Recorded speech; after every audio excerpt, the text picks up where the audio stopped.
Hello, everyone. I'm Professor Ben Aldridge, and I'd like to take a few minutes to make a few remarks about instrumentation. Instrumentation is just the basic element in music that deals with all of the various sounds that you hear whenever you listen to music. So, it includes voices as well as instruments. You can see that I have the terms for the four basic registers of the human voice at the top. Soprano and alto are female voice registers, soprano being higher and alto lower. The higher and lower male vocal registers are tenor and bass. Western instruments, the kind that you would see in any sort of ensemble, an orchestra, a concert band, a jazz band, that kind of thing, those instruments are divided into four families: strings, woodwinds, brass, and percussion. The instruments fall into these families on the basis of how sound is produced, how they make sound. The strings produce sound by rubbing a bow across a string. The strings nowadays are made of metal. They were originally made of animal gut hundreds of years ago. The bow is actually hairs from a horse's tail that are made sticky with rosin, which is basically a tree sap. String players will rub the strings with the tree sap to make them a little sticky, and when they pull the bow across the string will catch and release many, many times very, very quickly, which allows them to make a sustained sound. This is called arco in music when they play with the bow. If they play with their fingers, if they pluck the strings, like you see a jazz bass player do, that's called pizzicato. String instruments don't produce a large volume of sound, and the sound emanates out in all directions from the instruments. So in a large ensemble, like an orchestra that puts together all four of these instrument families, you need many strings to balance just a few instruments from the other families. The woodwind instruments, with the exception of the flute, create sound by setting a reed vibrating. Clarinets and saxophones have a single reed, a piece of cane that is fit into a mouthpiece and set to vibrating by using different amounts of lip pressure and the air support.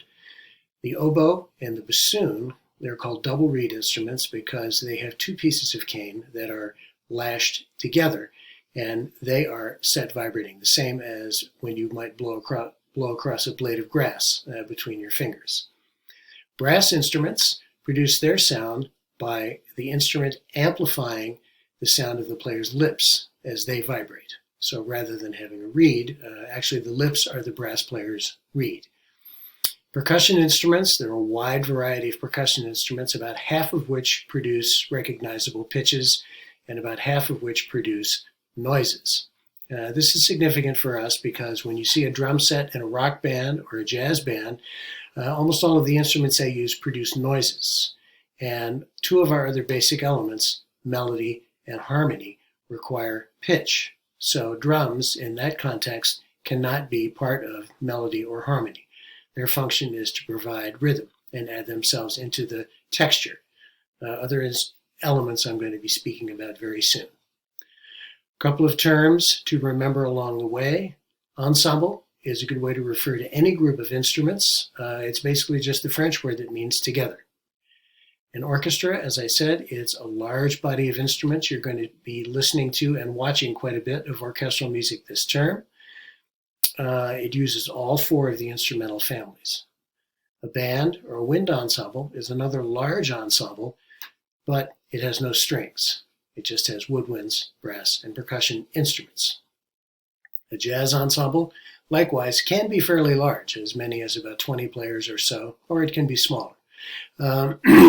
Usually, a full-size jazz band will have a section of saxophones, 5 of them usually, and 4 each of trombones and trumpets, and what's called a rhythm section, which is usually piano, bass, and drums, sometimes adding a guitar as well. Timbre is a very important term for you to remember. It basically means the sound quality of a particular instrument. So you could say that the trumpet had a brilliant timbre, or the oboe had a dark, smoky sort of timbre. You could say things like that about timbre when you're referring to various instruments or voices. And a conductor is just someone who leads a large group. When you have a group of 70 or 80 players, like a full-size orchestra, you need someone to hold everything together, and that is the job of the conductor. When we have spoken about rhythm a little bit, and you are watching videos of orchestras, you will be able to see a couple of basic elements of rhythm, tempo, and meter, which I will speak about very soon, if you watch how the conductor leads the ensemble. Now here we have the guide for describing music. Remember, this is in the course documents folder. I strongly advise you to print out a copy of this and have it at hand whenever you have listening assignments for the course. I think you'll find it very helpful.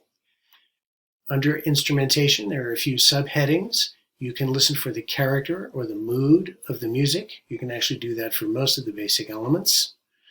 You can enumerate or just tell me what instruments or voices you're hearing if you are describing music in terms of instrumentation. Spoken about timbre. You can talk about the blend or balance of the instruments and voices, how they go together. Volume, how loud or soft it is, and the register.